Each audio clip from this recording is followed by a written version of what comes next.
Good evening and welcome to a course on functional English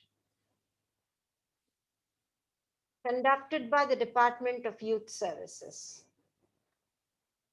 When we talk about functional English, the first thing that comes to our mind is how are we actually using the English language in our everyday functions? We have been interspersing these functions with a few grammar items so that when we use English in a function such as greeting, we also become aware of how a sentence is constructed. అందుకని మనం రోజు వాడుతున్న ఇంగ్లీష్లో దాంతో పాటు కూడా కొంచెం grammar నేర్చుకుంటున్నాం. Today we are going to do something different, and we're going to do that only because we feel that every function that we do in English, be it seeking permission, asking a question, persuading, negotiating, advising, suggesting, whatever it is, whatever we have done till now, they all fall in the basket of communication. So I thought at this point of time, having a discussion on what communication is, what are all the things that go into communication, what are the difficulties in communicating, and let's take a brief look at that through a discussion. I want all the participants also to be with us. Promise me that you'll be with me till the end of the discussion, and you can post your queries in the chat section or in the comment section if you're watching us live on YouTube. So the chat section will also be open now and then. As we progress in the discussion itself means I must have somebody to talk with. And all communication is talking with somebody. To do that, we have with us in our studios students, 5 of them, very bright and dynamic students from Sharat Chandra IAS Academy. They are all pursuing their graduation, and we have with us 5 of them. Let them introduce themselves very quickly, and then we start our discussion with a few questions to start. Now, let me start up here to my left. I'm Kavya. I'm representing Sarachandra IAS Academy. I'm pursuing BA degree second year along with my civils coaching. And I'm from a rural background near a distant place. What happened is that in my village, I was the only girl who was pursuing the higher education. And even for me to get my primary education, I have to go a distant place. And in my family, I was the first girl who was studying, and all my previous generations are illiterates. And my parents, who are illiterates, made me to literate, and and they want me to become an IAS officer. So I'm trying for that, and I'm striving for it. Thank you. A very good evening to the all participants in the discussion. I'm Sai Sri M from Sharachandra IAS Academy, pursuing BA second year, and I'm from Visakhapatnam. So my dream is to become an IPS. Thank you. Good evening, everyone. I'm Bhargavi from Sarachandra IAS Academy, and I'm from a village of Chittor district. I'm here to say about communication. I'm also a girl from village who doesn't know any English, but I learned it, I pursued it with interest. I guess all will do that. Thank you. Good evening to all. I am S. Nazia from Charachandra IAS Academy, pursuing degree second year BA with civil services as well. And I am from a local village in Chittor district, and I am aiming to become a UPSC civil servant. And thank you. Hello everyone, I'm Shruti R of Tamil Nadu. I'm studying in Sarachandra IAS Academy in Vijayawada, pursuing degree plus IAS. I came this long because of the support from my parents who let me everywhere I go and pursue whatever I want. I hope everyone in this world get this opportunity to communicate with the society and be as a good citizen of India. Thank you. I have with me, and I should thank Kavya, Sai, Shri, Bhargavi, Nazia, and Shruti for being with us in the studios today. And I open this discussion with a question thrown open to them. And that is, are you all ready? Yes. Okay. My first question to it thrown open to the entire group is, what do you understand by communication? You can ask me questions and I can ask you questions and anybody can answer. And we are doing this discussion, we are having this discussion for the benefit of not only these 5 students here, for the benefit of everybody who's watching us across in the state of Andhra Pradesh. What do you understand by communication? Anybody can. I think communication is the best way of interaction with others.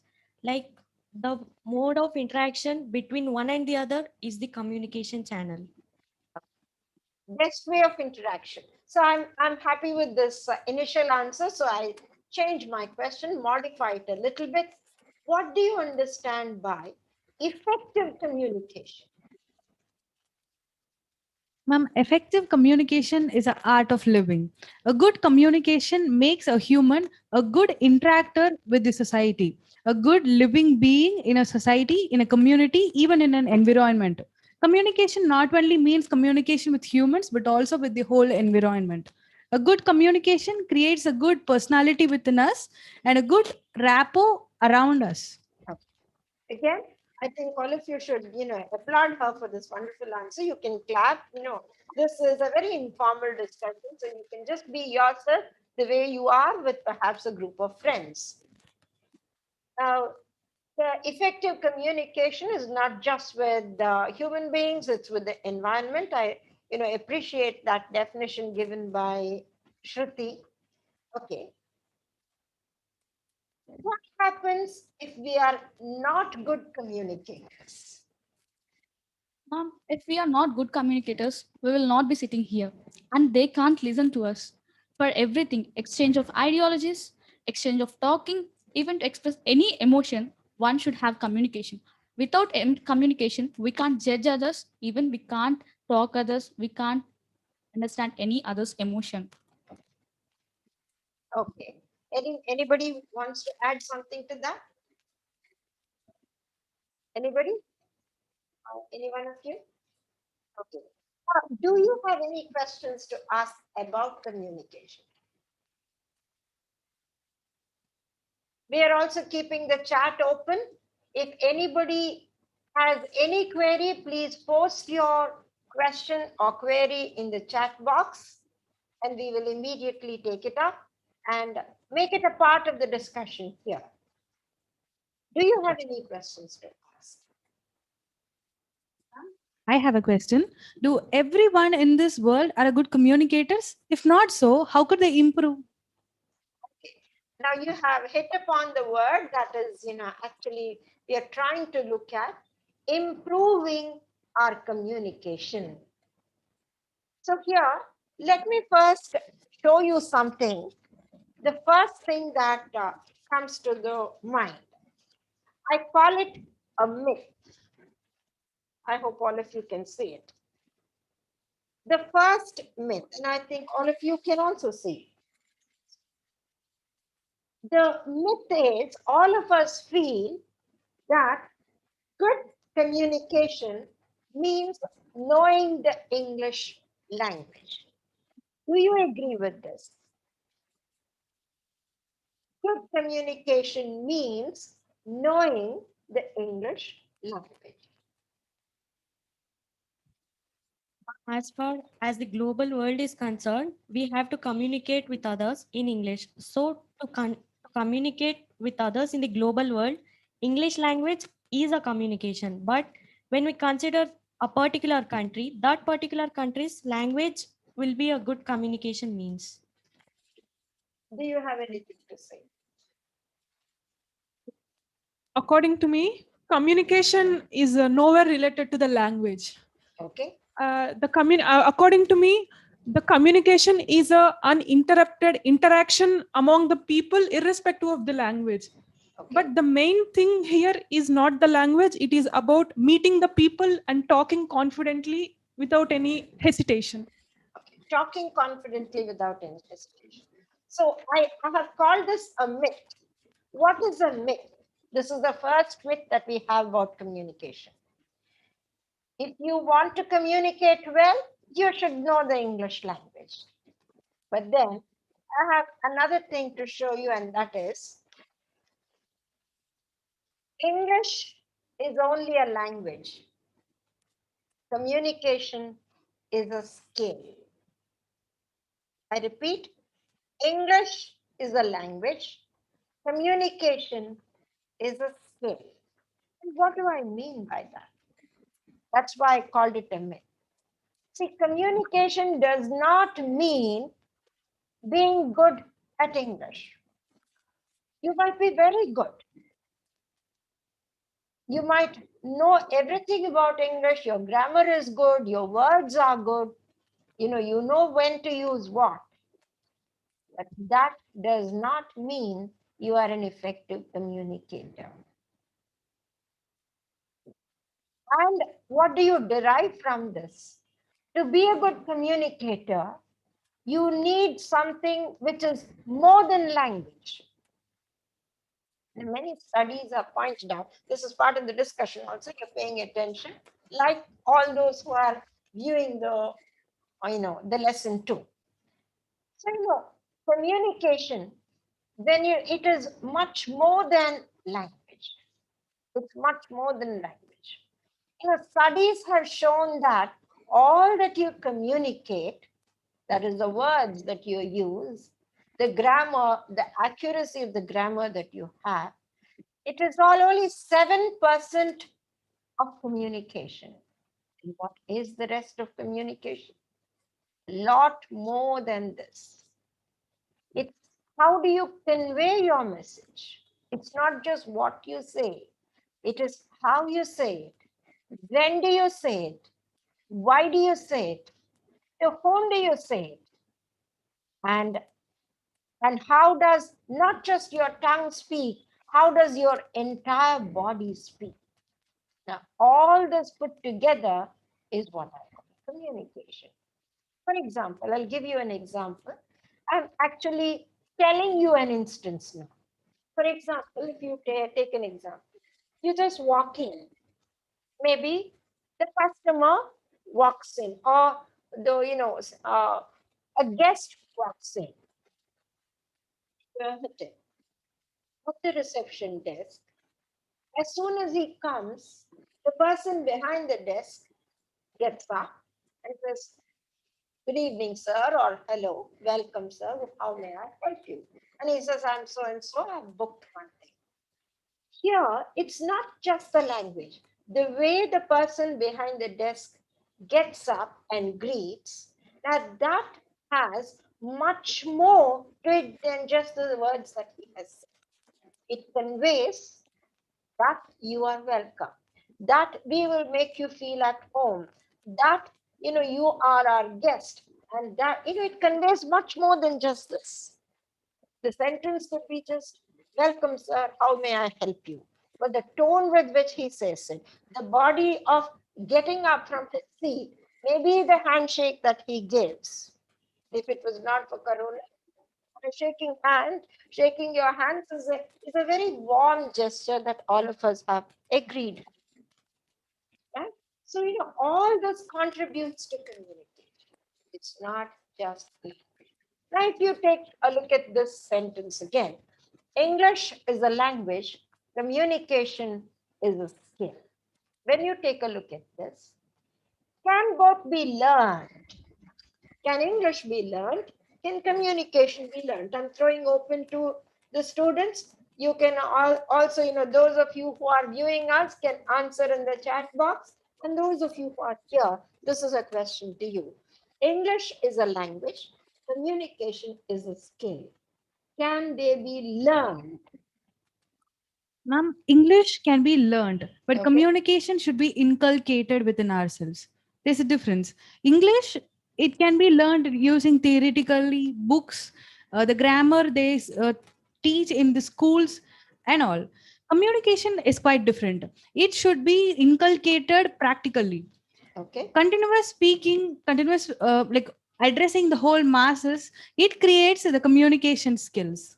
Do you agree with what she has said? Sai Shri. Ma'am, according to me, communication is a skill and it also represents the personality of a person. Okay. Each and everybody can't communicate in the same way. So Okay. one may communicate in a different way. It represents a personality. Hmm. So English can be learned, and communication, I agree with Shruti that it must be inculcated, and the way they express and the way they talk will be according to his personality. Okay. Now, I hope the viewers are also answering through chat. Now, when I said, can it be learned? Now, she said, English can be learned, but communication has to be inculcated.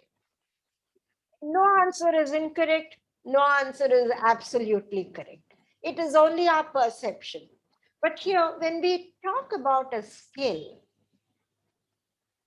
if you don't have a language, does it mean that we are not communicating at all? Is it possible to communicate without language? Is it possible to communicate without language? According to me, language is the mode of communication. Hold your mic closer this way. Language is one of the mode of communication, but it is not only the way of communication. Okay. So what does that mean? That we can communicate even without language? Yes, ma'am. Okay. Through our body language, Okay. what you have said before. When Okay. somebody is arriving, if we stand, we doesn't need to wish them. Okay. Another question thrown open. Now we can communicate even without language. And as she rightly said, through our body. Now, when we communicate without language, is the non-verbal, we call it non-verbal communication, is non-verbal communication the same across, is it similar to for everybody? For example, we'll play a small game here with the five. I want you to ask her for a pen, but I don't want you to use any word. Ask her for a pen. No words used. This is non-verbal, and I think you should give a close-up of the first person. Who's that? Kavya. Now you'll have to, ask her for a pen.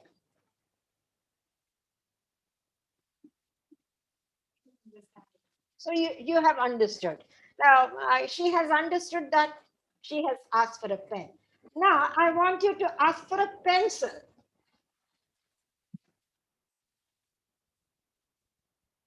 It was slightly difficult, ma'am, because Try. What is the harm? No, I couldn't. Like here, this is where language plays an important role. Yes, non-verbal cues we can manage a lot. Even both of us don't have anything else, no common language as such. We manage with sign language, but then communication may not be complete. When she offers a pen, you might say, no, not this, another one. You might go on, enacting, but how long does it take? And how easy it is to say, please give me a pencil. It's so easy to say, please give me a pencil than the long route of, trying to enact and not being able to enact a pencil. It's not that easy to enact a pencil or a pen. All you can enact is write. You can enact writing, but the object to enact an object, it's not that easy. Anyway, so here, language is important for communication. Language can be learned, as she rightly pointed out. You can learn its grammar, you can learn the words, you can put in a lot of effort to learn language. But when it comes to a skill, it has to be practiced. You have to train yourself. The formal word she has used, inculcate, which means you have to develop. People will help you to develop, but then you have to make an effort of practicing. You have to make an effort of training yourself. Okay, yet another example. Let me give you another example. Now, if you have to go for swimming, right? Swimming is a skill. Do you all agree? Yes. Why do you call it a skill? How is a skill different from knowledge? Knowledge can be read in books, mom. Okay. We can get it in books. We can get it in sources. Mm. But skill is something different.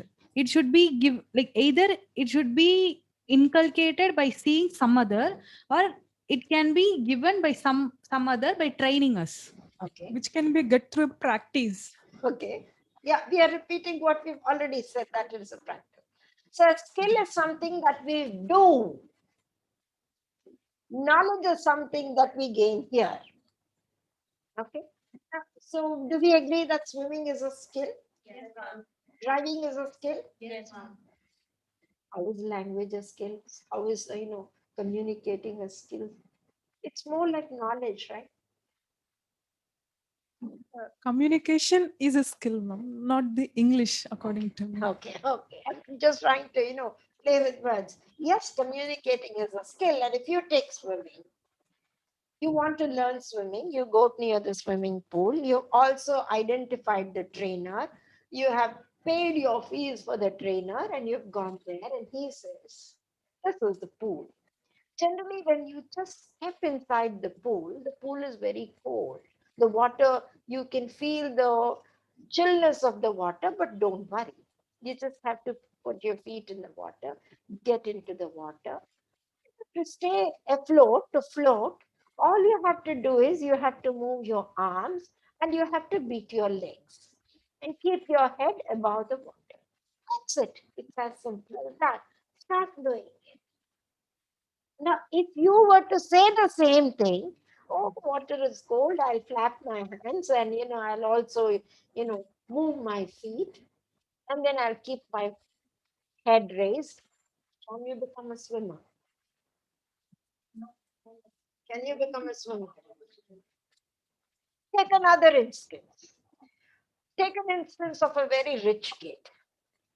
Everything is done for the person by others. Okay? This is just an example for you to understand. The rich kid has put on a lot of weight. Everything is being done by others, so he's become obese. But then it's important to stay fit. Therefore, the parents think we can afford it. We'll send him to the best of gyms. And so he's taken. How is he taken? He's taken in a car. He has, two bodyguards with him, a couple of bodyguards, and somebody who carries a flask full of milk or energy drink and lots of snacks. When you talk about losing weight and the description of all that is being carried, perhaps it does not match, but nevertheless, anything, and a towel that is handed over to him, everything is taken in and he's guarded. He goes there. The coach asks him to do push-ups, or he asks him to walk on the treadmill. If the bodyguard walks on the walker, or if he does the push-ups, will this rich kid reduce? So no amount of somebody telling you will actually help. You have to do it yourself. That is the difference between acquiring knowledge and ignorance. Knowledge can be thrust in, the first factor is somebody can give you a lot of knowledge. But skill has to be learned. You have to actually do it. And that is the reason why we say communication is a skill, which means you have to be good at doing it. What are the difficulties in communicating? Difficulties? Yeah.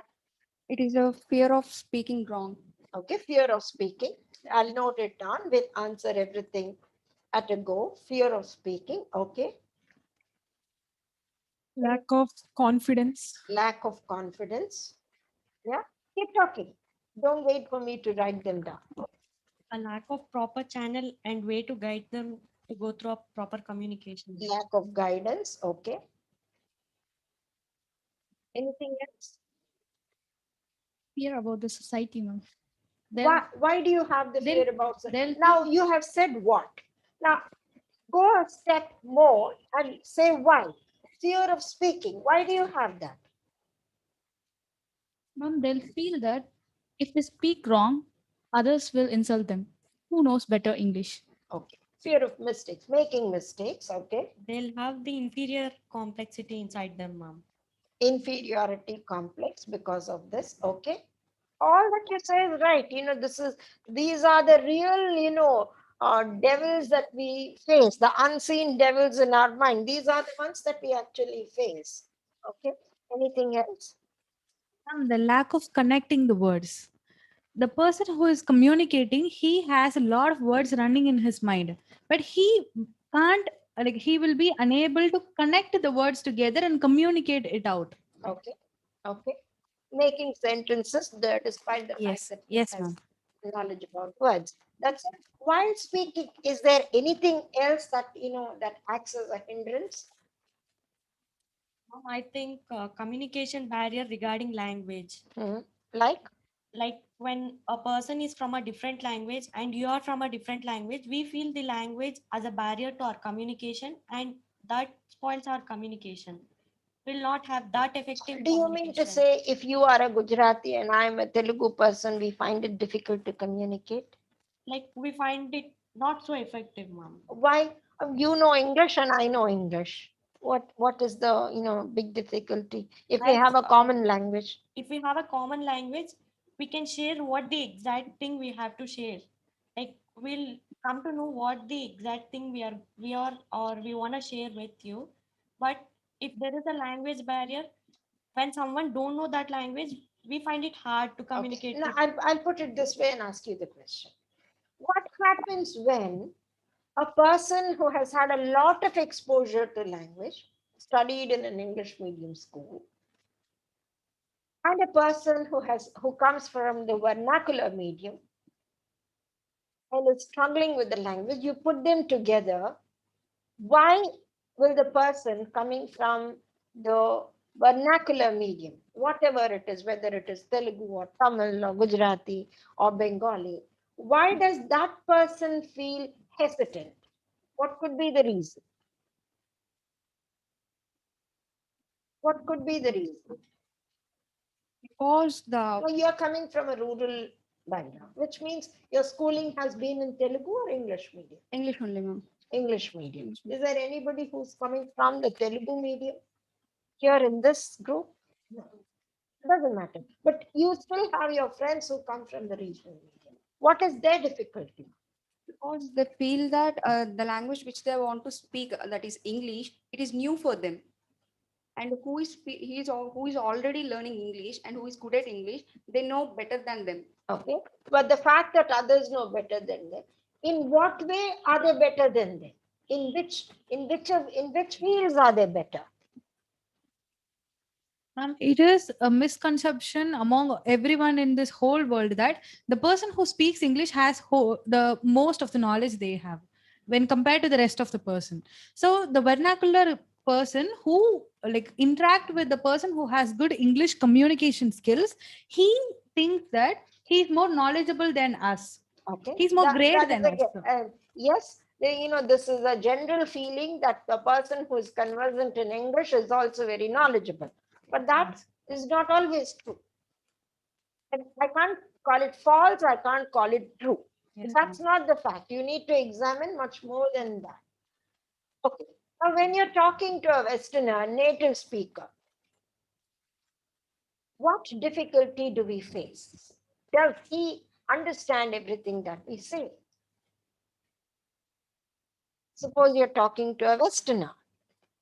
Where is the difficulty? Where do you feel hesitant to speak to him or her? Speed of his English. Speed of his English. Accent.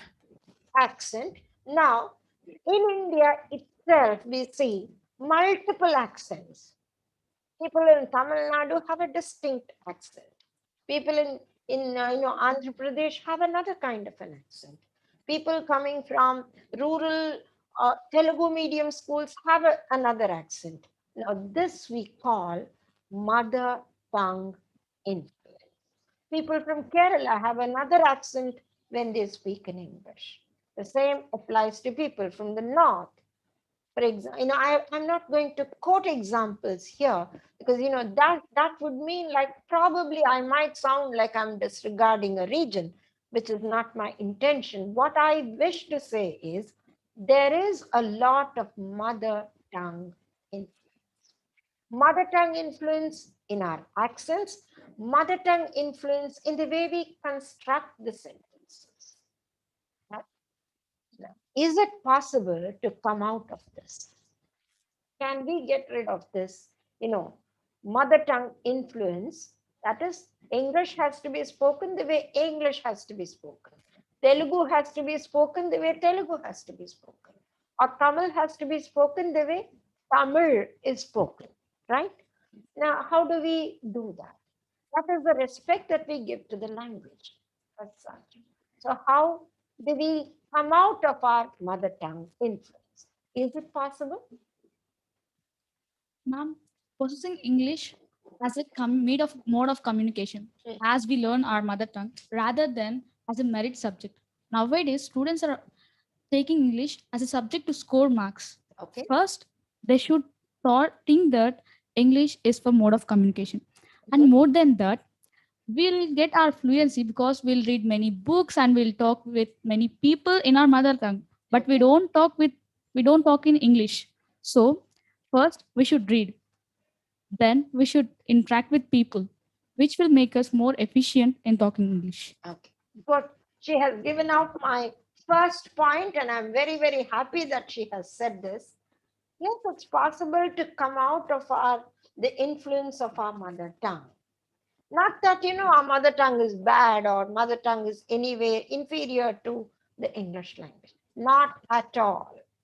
On the other hand, many people might say you have a lot of mother tongue influence in your English. So what? For example, if I'm talking to a Westerner and they feel that I have a lot of mother tongue influence, ask them to speak my language. Can you speak Telugu like a Telugu person? No. So I'm far better because at least I know both the languages. Right? And here, however, as I said, English has to be spoken the way English ought to be spoken. But a warning here, and a very sincere warning. Many of us fake our accent. What is faking our accent?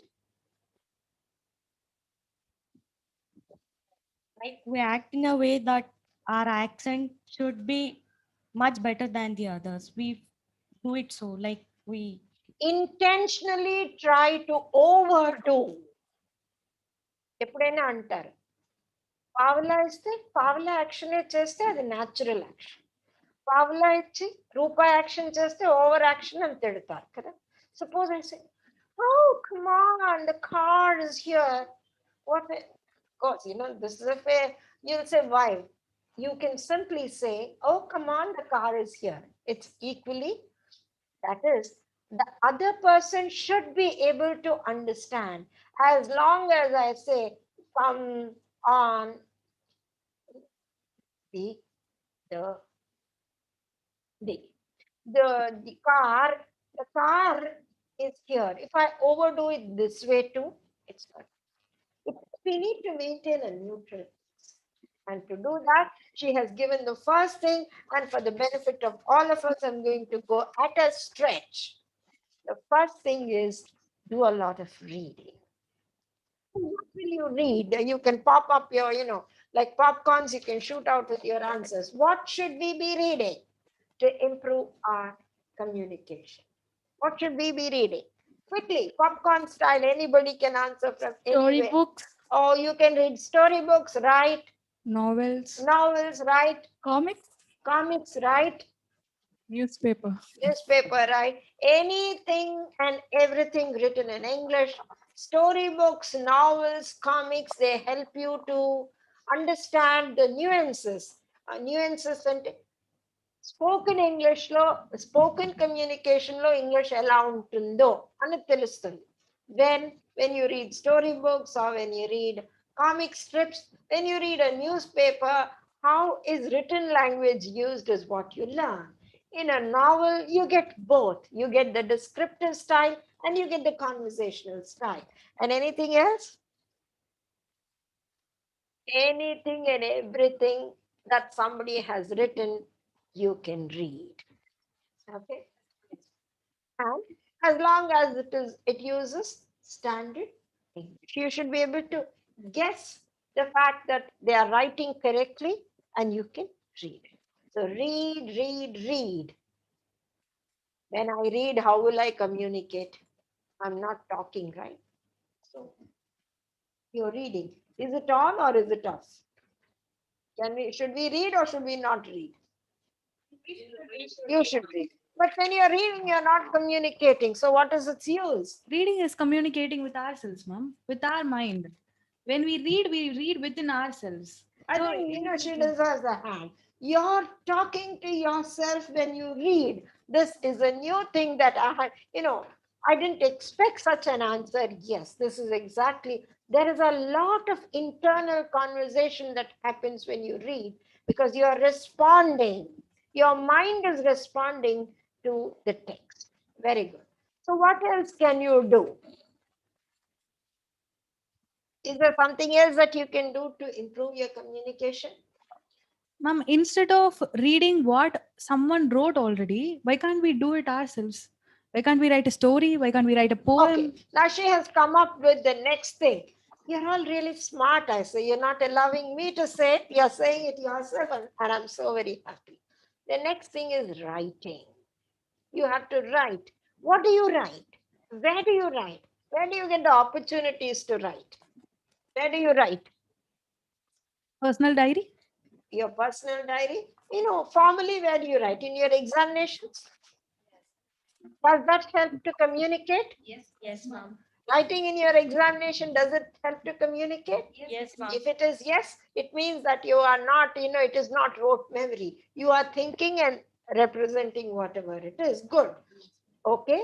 Apart from writing in examinations, where else can you write? Your personal diary. Where else? Today you have wonderful opportunities for writing, exploring writing. Online articles. Online articles, yes. You are running notes, okay. That's not called writing actually. Note taking is not called writing. Writing is, when you put your mind to it and say out your thoughts. For example, today social media is so very popular. You post a picture on Facebook, but you don't write a comment on it. Many of you post a picture on Instagram, but you don't actually write something for it, right? That is what I advise you to do. Whatever you do, try writing a sentence for it. When you write a sentence and when somebody appreciates it, you want to write another sentence. Writing a diary is a good way of maintaining, a self-examination for writing. In anything, you're traveling and writing a bit about what you have seen all along, not for somebody to read, but for your own self, is writing. Writing does improve your language ability because writing communicates. You may not have identified the reader, but writing does communicate. Your intention of writing is to communicate. Okay. Now, what else can you do to improve it? Read, write, then Observation, ma'am. observation. Okay. Now we talk of another strategy where we can improve our communication. I'm not talking about English here. English is only, verbal communication is only 7%. The rest is nonverbal communication. So please watch as to how people are communicating. What are the accepted levels of communication? What are those features that are actually irritating you when somebody is communicating? What are the do's and don'ts in communication? What? That's my third word. Read, write, watch. What do you watch? A program on TV. Where, and our focus here is English because we can all communicate in our mother tongue. But even in our mother tongue, vernacular language, communicating is different from knowing the language alone. It's how you say it, why do you say it, in what tone do you say it. For example, when I'm talking to a little girl, a little boy, and I tell him a story in the most pompous, hi-fi language, will the child be interested? No. And I have not made a single, emotional gesture. I'm just telling him, communicating in language. Will the child be interested? No. Children want us to enact half the story, right? They say the lion was angry, they want you to say this, right? But when I talk to you, if I say the lion was angry, you might say, Madam is overacting. Pavalaki Rupai. You would expect me to say the lion is angry, right? So appropriacy. Watch as to when and how we need to communicate. And what do we watch? Anything that comes in English, be it news or be it anchoring that somebody is doing, or maybe a movie on Netflix, a movie on television, anything. And here our focus happens to be on the English language. So watch a lot of English used by other people and watch how they are communicating, not just the language that they are using, but also how they are communicating. And the next one. And so much is being done, you also have to listen to people. Listening is a very important skill. And how do you listen? Where do you listen? If you're watching, you're also listening, right? Then how is listening different? How can you practice this? Do a bit of a recording. Use your travel time. When you cannot watch, all if you have your phones, put on your earphones, listen to something in English. This is conscious listening to the language. And here, this is one place where your mother tongue influence can be minimized with the help of listening. Because then you're minimizing all the other senses and using only the ear to take in language. You become stronger in the way others are using the words, others are using the language. That is when the more you listen to it, the more you understand how language can be used in different ways. A single sentence can have multiple meanings. For example, I am giving you an example. Can you read this? It's raining, right? Now, this one single sentence can have multiple meanings. For example, I love walking in the evening. Okay. So I tell my, daughter, let's go out for a walk. Her answer is, it's raining. What is the meaning here? She's not interested. Let's not go. The answer or the meaning of it's raining is, let's not go out. Right? Right? Yes, ma'am. So here, it's raining can literally mean it's raining, or it can mean let's not go in the other context. So communication is not just language, it's much more than language. This is exactly what you have to understand. So next comes speaking. Now this is where all of us are scared, right? Yes, ma'am. This is because we don't mind reading something because we are only looking and we need not respond to it. We don't mind watching, we don't mind listening, but when it comes to speaking, what do? You speak, no? So somebody, a teacher asks you a question in class, hand should go up normally we look at others, right? Or even better, as a teacher, I have the experience. Most of the students find that time very, very interesting to write something. They'll all put their heads down and start writing God knows what. Especially when you ask them a question to answer and say, why don't you tell me, what is the answer for this? That is when they have something to write. Nobody wants to make an eye contact at that time.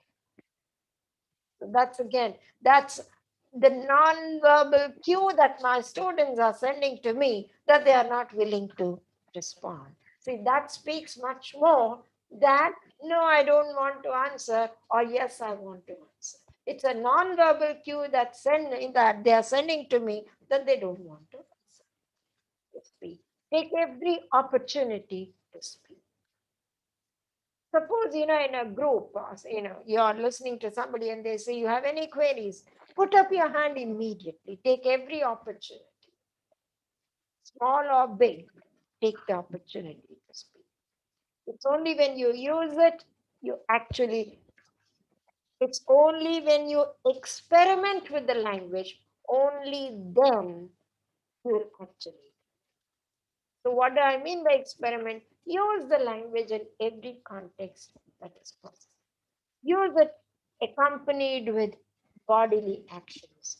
Use it with a lot of courtesy. Now, when I said body language, that is when we come to the next aspect in communication, courtesy that we show when we use the language. The courtesy what is courtesy? What is courtesy? Do you understand the meaning of the word courtesy?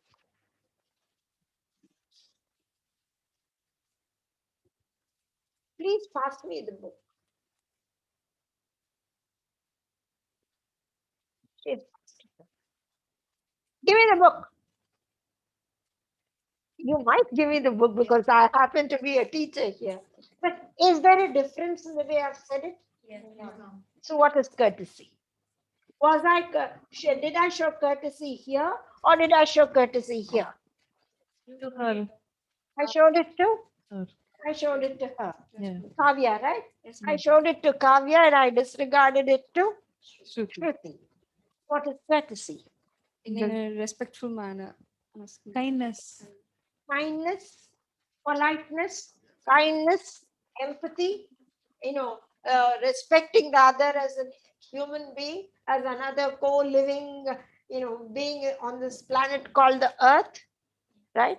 Now you said, you used a wonderful word. We are communicating with our environment. We have to show respect even to the plants and other co-living things on the planet. Yes. Animals and the plants, apart from the human beings with whom we coexist. So that is a very important. Now that comes to, let's take another. Now we are talking of language of communicating and we are limiting it to the English language, and to be really good communicators. I told you effective communicators. We need our message to be clear. I'm talking about the 7% only. We are not looking at the rest of 100 minus 7 is 93%. We are not looking at the 93% that will come in the next session or in the sessions to come, where body language is going to be an exclusive unit for us to discuss, and how our tone and persuasion will also accompany the body language that goes with persuasion, the body language that goes with anger, the body language that we display unconsciously with pleading or advising. What we want to say, the outcome defines the language that we use, and the language that we use and the outcome defines the body language that we show. Put things together. What do we want to do in communication? The final goal of communication. What do we want to achieve? Right? That will decide. So very briefly, there are the 7 C's. Can you read them? One of you can read them very loudly for me. Clear, concise, correct, coherent, complete, concrete, Courteous. courteous, right? These are the 7 C's that are important when we use the language. To do this, I have a small example. He went. I'll hold this like this. He went. Okay. Now, in a situation, it happened in a class. I'll tell you when this was said. Narrating the situation. Every day, all of you come to the class. Suddenly, on one day, somebody did not come. Where is he? Asked the teacher. And the reply was, he went. Let's define it in terms of whether it is clear, whether it is concise, and the rest of the words. Okay. Now, what do you say? Is it clear? He went, is it clear? No. Why? There is no perfect reason where he went, for what he went, why he did not come. Okay. Is it correct in terms of, is it correct? He went. Is the grammar okay? Grammar is not Yes, okay? ma'am. It's Grammar okay. is okay. He went, grammar is okay. So it satisfies correctness in terms of sentence structure. Is it concise? What is the meaning of it? Let me first tell you what is clear is what do you want to convey and have you conveyed that to that impact. Concise is being brief. I'm trying to tell you something and I've used 10 sentences to convey that. And in the process, I've confused you more. There are some people, చెప్పిందే చెప్తూ ఉంటారు కదా చెప్పిందే ఇటుపక్క అటుపక్క అదే మళ్ళా చెప్పి ఇంకా they mix up a lot of giving an example is okay, but saying the same thing in different ways and finally not arriving at saying the right thing. So concise is being crisp and being to the point. Correctness could be in terms of grammar, correctness could be in terms of pronunciation, correctness can be in terms of spelling, correctness can mean the language component that actually goes into it. And correctness can also be in terms of appropriateness. Talking to a child, I gave you the example of telling a story to a child and telling a story to you. How I need to modify my language, I need to modify my body language depending upon whom I'm talking to. That also is correctness. Coherence. What is coherence? There is a link in communication. What has the other person asked and how have you responded? Completeness. Is the message complete? Or is the other person going to ask you a series of questions because whatever you have said is not complete? Concrete. Does the other person get an image of whatever you have said? It's not very vague. It's not just like cloud that disperses with a whiff of air. And does it have courtesy? These are the 7 C's which we call 7 C's of effective communication. Clarity, conciseness, correctness, coherence, completeness, concreteness, and courtesy or courteousness, whichever way you take. Now let's take a look at this. I've given you the instance also. The teacher has asked us, where is he? I've said he. All of you are girls, so I can convert it into where is she? She went. Is it clear? No. No. Is it concise? Yes, ma'am. Yes, it's brief. Is it correct? Yes, ma'am. Maybe. As far as grammar is concerned, it is correct. But as far as communicating is concerned, it may not be. Is it coherent? No, ma'am. Is it coherent? No. No. Language wise, this is correct, but this is not coherent. Is it complete? No, ma'am. Why? Because it is not having a complete meaning, ma'am. Yes. The immediate next question would be where? Where did he go? Why did he go? How did he go? It can have many other things. Then is it concrete? Can you get a mental image of he went? If the rest of the sentence is not there? No. Is it courteous? Maybe. Right. You're right. It can be courteous. The way he went. Can I ask you though? Yes. How is it concise when it is not particular and brief? How is it concise? Concise itself means brief. This is very brief. There is no reason. There's no reason. Now, I'll give you another example. Let's take an example from the field of sports. This is an announcement given in the newspaper. It's a short, brief, Tennis finals will be relayed live tomorrow. This is my message. Tennis finals will be relayed live tomorrow. Is my message? Where's the paper? Is my message clear?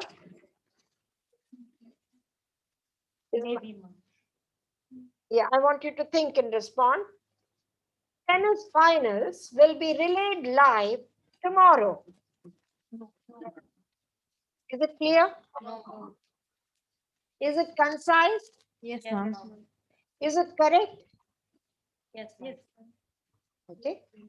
As And per the sentence. is it coherent? Yes, as per the sentence, it's correct. Is it coherent? No, ma'am. Is it complete? No, ma'am. Fine. It is not complete because it is not giving any information regarding where the event is conducted. Though it is live, we'll have that query where it is going to be conducted. So it is not complete. Yes, it's very, very incomplete. As far as concrete, perhaps yes, and courtesy, you don't get anything to see when it is a written statement. Now, if I were to remodify this and I say,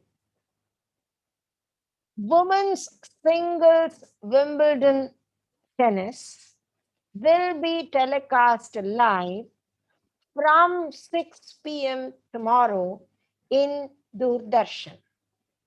Does it satisfy all the 7? Yes, ma'am. Yes? Yes, ma'am. But I don't think it is concise, ma'am. Or where is the extra word?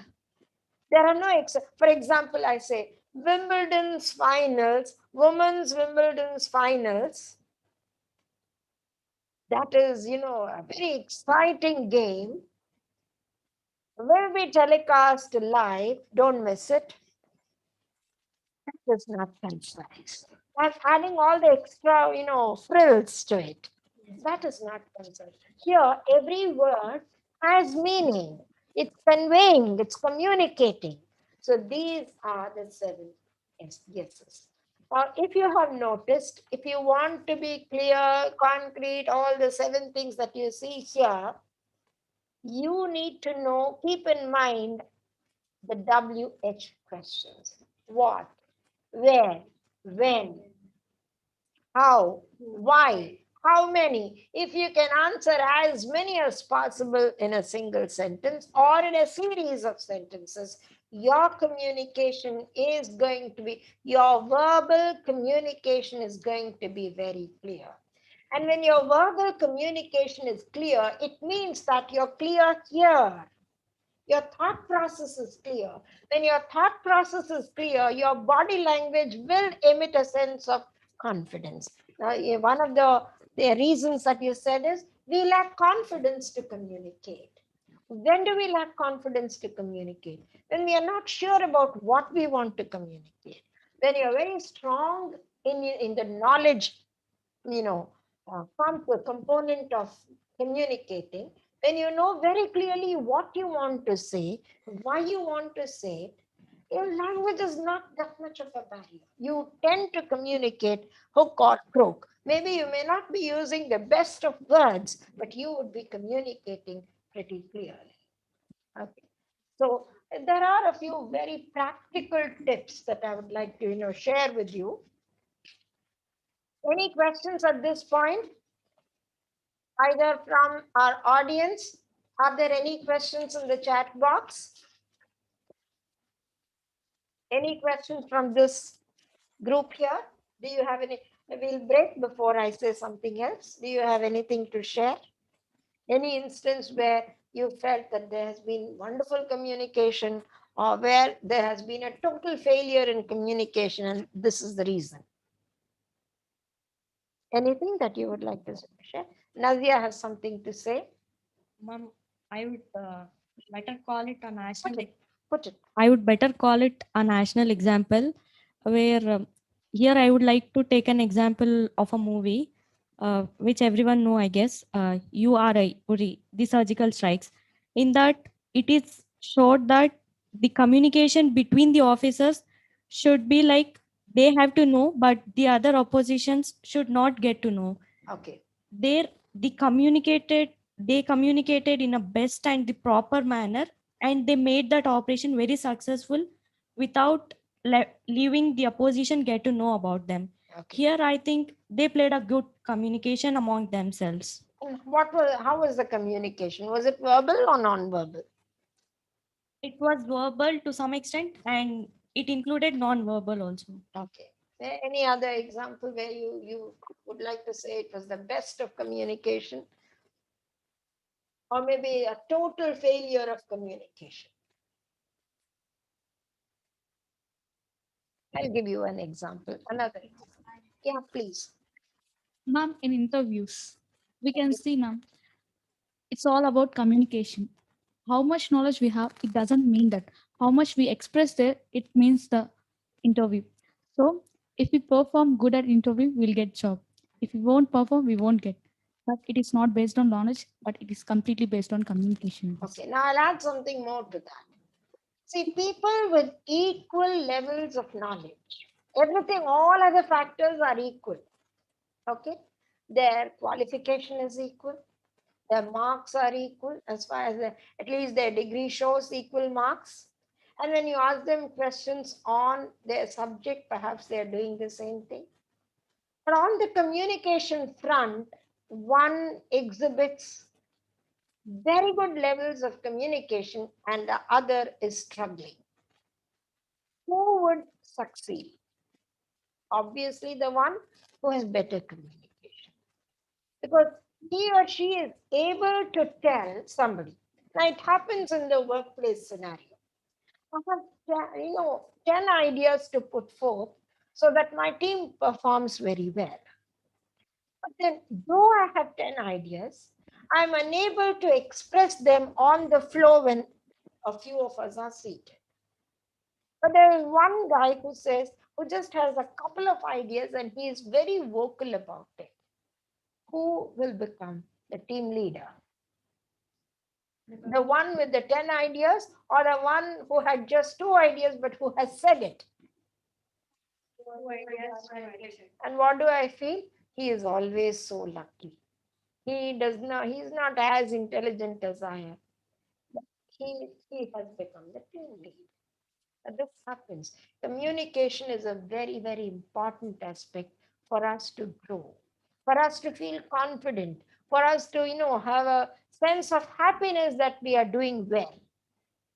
Communication is very important. Now, I was just telling you, I'll talk to you about a few practical tips to improve your communication. It's not as if all of you do not know, all of you know it. This is only thinking aloud, one. And second is, the more and more we think about these things, probably we'll also start thinking about how to improve, especially all those who joined us. The fact that so many of us talk about communication, go to classes on communication, want to improve, have a sense of longing to communicate well. There are so many. Why are so many institutes popular for communicate? They promise communication skills. Mushroom growth of institutions that say we'll improve your communication skills. Why so many are there? ఎందుకంటే అంతమంది ఉన్నారు, నేర్చుకోవాలి అని తపన పడే వాళ్ళు అంతమంది ఉన్నారు కాబట్టి అన్ని ఇన్స్టిట్యూషన్స్ ఉన్నాయి. let's, the next few words that I'm going to say, perhaps it's not a fast track. They are practical trips. They are not fast track tips. You will not see success immediately, but then they are very valuable things that many of us have learned through experience. Have you seen a seed grow into a plant, sapling, and then a plant, and then a tree? You've seen, right? We've seen it in nature. Does it happen overnight? Does it happen gradually? Sometimes you don't even notice how the tree has grown. There is an unconscious way of growing. You don't go and count. Maybe in the beginning, just when the seed has sprouted and the sapling has come, you're all excited about looking at it, especially children. If the child has happened to put the seed inside the soil, every day the child will go and look at it to see if it has sprouted or not. We've all done that as children. Yes? Whenever there is a science experiment and there is a class in science, botany, it's not botany, science, basic natural sciences, they say a seed germinates and a plant comes out. We all want to test it. So immediately, if not anything, చింతపిక్కైనా వేస్తాం తొందరగా వస్తుంది కాబట్టి. And say mustard seeds, if you throw them, the plants come out very fast. So if you want బొమ్మలు కొలువుకి పెట్టినప్పుడు, if you want a farmland, we immediately put that, right? And they're so happy to see the things sprout. Does it come overnight, even that germinating? No, it takes some time, right? So anything, any skill that you want to learn, living itself is a skill. Living is not knowledge. Like swimming, living is a skill. It's a life skill. Living well is a life skill. Living happily is a life skill. Living successfully is a life skill. Dealing with failure in life is a life skill, right? We call it a skill. So all this comes very gradually. And the first thing that I want to, and as I said, you sow a seed, it comes up, it becomes a tree, it takes a long time. It comes gradually, it comes over time. You have to wait for it. And the first thing is immersion.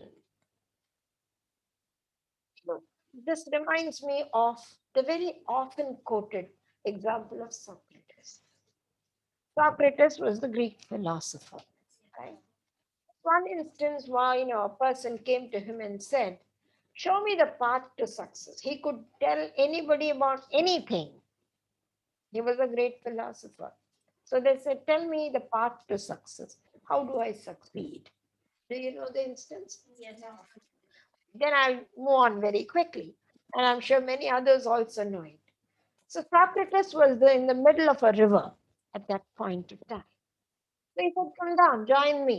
I'll tell you. The disciple went. And what did Socrates do?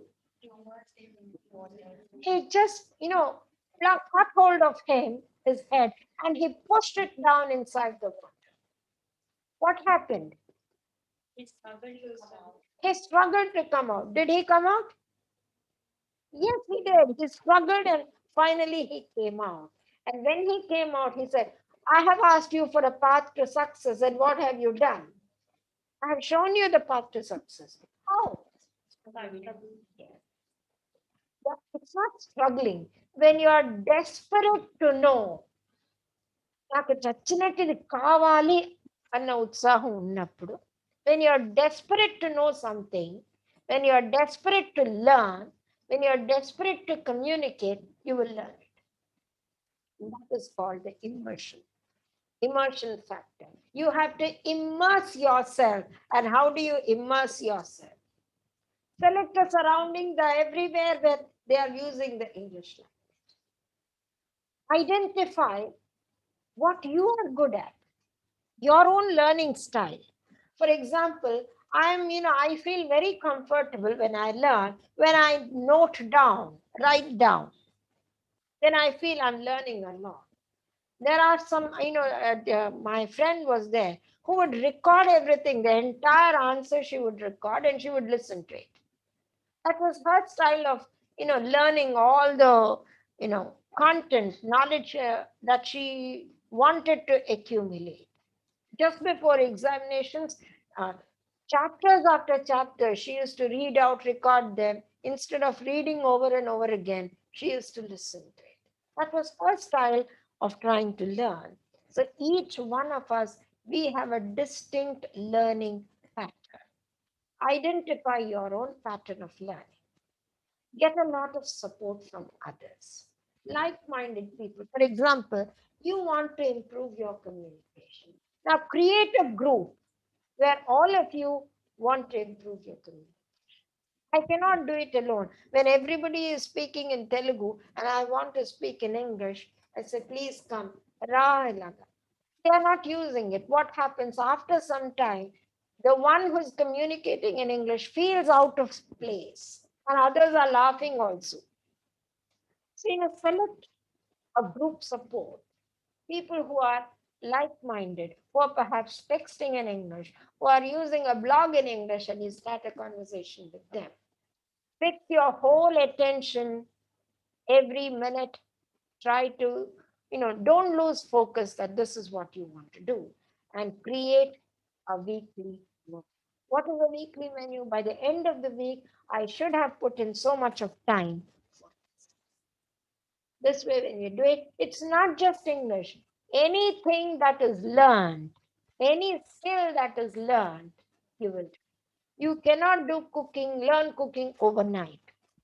You have to add a little more pinch of salt, more or less, to understand what is the correct balance of salt that needs to be put inside the dish. So this is how we learn, trial and error, but we need to give it a lot of things. Then this is a very important thing as far as communicating in English is concerned. Visual mental rehearsal. And for you students also, this is a very important. She just now mentioned an interview. Visualize yourself in an ideal situation. For example, close your eyes. Think that you are right in front of the interview table. Imagine the questions that they are asking you. Rehearse your answers to those questions. Keep doing this. Or if you want to talk to somebody in a public platform, rehearse the fact that you have come onto the stage. Close your eyes. Come onto the stage. Go near the podium. Turn on the mic. Say a few words of greeting. Visualize the clapping, applause that comes from you. Prepare what you want to say and mentally rehearse it. This is called the visual mental rehearsal technique, which most of the successful people, communicators, do. You know what to say. So mentally, you have performed your best. Where the mind goes, your body follows. This is the technique here. You have already done it in your mind. You're only doing it now as a final performance. And the final performance is not the first performance. Mom, I have a question for you. Yes? As we mentioned in the first one, which are mostly the external factors like creating a group or sort of thing. And this is like something which we do it by ourselves, which Yes. I can consider it as self or internal. Mhm. Which one do you think is the more appropriate way, whether the external or the internal? See, as a whole, if you want to take, as a whole, if you want to take a ball, will you say the air inside and the external cloth outside? What do you call a ball? A hole. It's both, right? Yes. So external is a factor that you develop. Internal is self-grooming that you do. And both matter a lot. You cannot isolate the external and the internal. For example, I'm going to hit you hard. Without telling you, I do that. What is your instant reflex action? You move away. Now, is your mind telling you to move away or is your body moving away?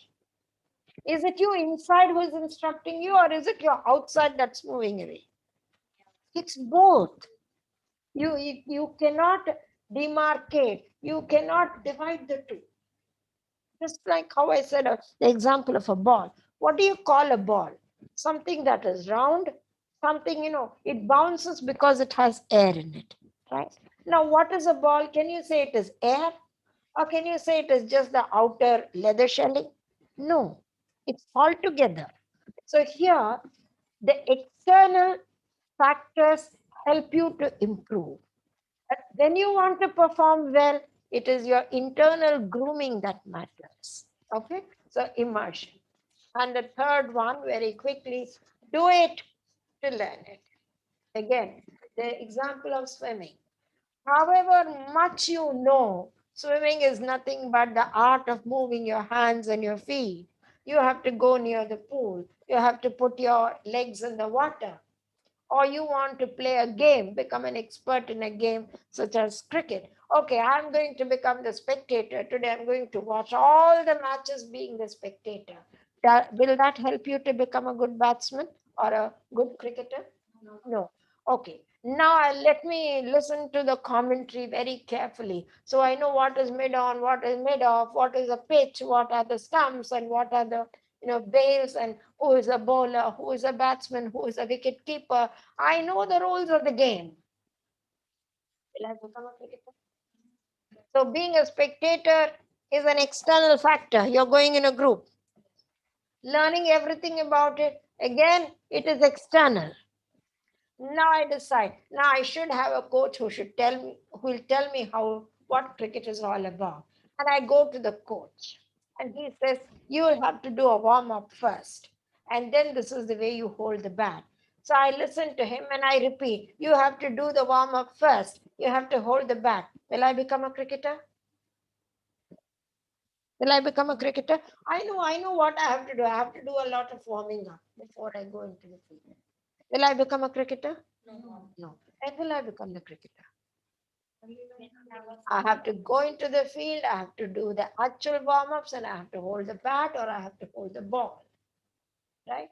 And then I have to practice all the various things like net keeping or hitting the ball or, holding a catch. And and they're all, very many techniques. You just cannot hold the ball like this. They say you should hold it, take the ball like this. There are so many techniques for it, right? Yes. So you have to do it to learn. What does that mean? Use the language. Reading, writing, speaking. Do it speaking and writing. Especially speaking and writing. Do a lot of it. And then the last one, look back and learn. What do you mean by look back and learn? Learning from our mistakes.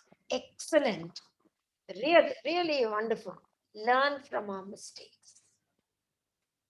For example, you have mentally done something. You're performing. Ask somebody to record what you have done. Or welcome, so when somebody says you should have done this and not that. Generally, when somebody points out at us, we are so hesitant. Next time, we will not speak to that person. But those are the ones who are actually helping us to improve. Look back, review, and learn more. Suppose you look back, you yourself will know, I could have done this better here. So there is scope for self-correction and there is scope for others to correct you when you review. So this is the last practical one. All these are techniques, but nothing works overnight. These are all long term. They are not techniques that just come to you just like that. So before I close, I would like to wind up with this. There are 4 stages in learning, especially a language. 1. Look at these 2 words here. Unconscious and incompetent. What does incompetent mean? No skill. Competence ante skill. Competence ante skill undi అని అర్థం. Incompetent ante skill లేదు అని అర్థం. When we just begin, we are not even conscious that we do not have a skill. This is many of us fall in this category. We are not even aware that we do not have a skill. Okay, unconscious and incompetent. But when you want to improve, so what do we become? We become conscious, but we are still incompetent. We know we want to do, but we don't have the skill. That is when learning starts. When you become conscious about your incompetence, that is when learning actually starts. Okay, and the next one, you're both conscious and you become competent. When you become conscious, what happens? You start learning, as I said. When you start learning, what happens? Your skill improves. So you're both conscious and you're competent. So when I make a sentence, I have 2 pens. I has correct kadu. I have correct. I am drinking coffee every day. Sentence లో ఏదో తప్పు ఉంది. ఎప్పుడో నాకు చెప్పారు. ఏం చెప్పారు? Habitual action అంటే continuous tense రాదు. So I drink coffee. So what are you doing? You're consciously developing your skill. You're conscious about your mistakes, and therefore your competence increases. This is a very, very conscious learning effort. Okay. So when this effort is more, finally you end up being very, very unconscious and highly competent. రోజు 4 గంటలకు లేచారనుకోండి, మొదట వారం రోజులు అలాం ఉంటుంది. దాని తర్వాత ఏమవుతుంది? అలాం లేకపోయినా 4 గంటలకు లేస్తాం. రోజు టీ తాగే అలవాటు ఉంటుంది 3 గంటలకి సాయంత్రం. వాళ్ళు వస్తారు, టీ ఇస్తారు, బాగానే ఉంది, అలవాటు అయిపోయింది. ఎంత అలవాటు అయిపోయింది? 3 గంటలకు ఆటోమేటిక్గా నాకు టీ తాగాలని అనిపించడం అలవాటు. So I know the time is 3 o'clock because I feel like drinking a cup of tea. That is called unconscious competence. This is the highest level of learning or using the language. This is how natural users will use it. And when I said immersion, visually, mentally, rehearse something, that these techniques are for those who've not had the fortune to get exposed to the language from the very beginning. ముందు నుంచి English medium స్కూల్లో ఉంటే wheel end up with unconscious competence.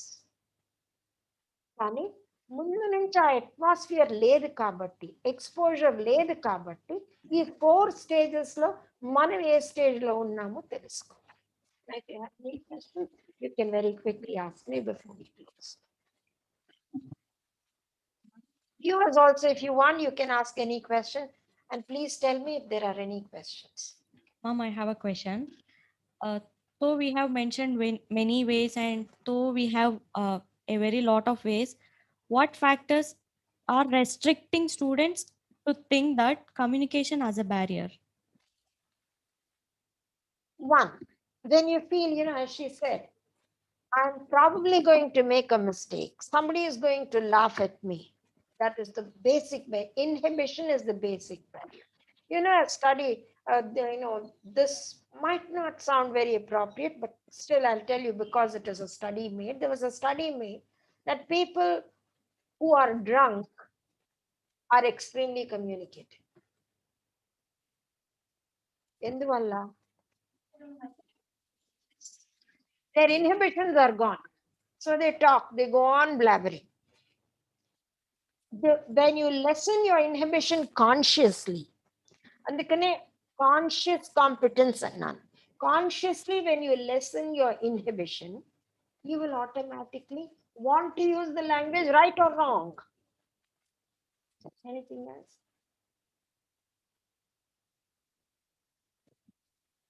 No questions? Have I been that clear, or has it all gone over your head? There are two possibilities. One, you've understood everything, or second, the discussion has gone beyond you. Which do you think? You have understood? Has it been a useful session for you?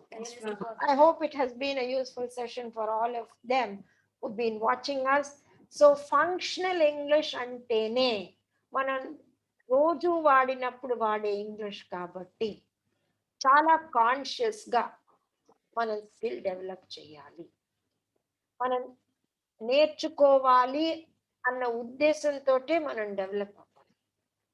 ఎంతవరకు అది ఆటోమేటిక్గా మనకి habit అయ్యేంత వరకు మనం కాన్షియస్గా నేర్చుకోవాలి.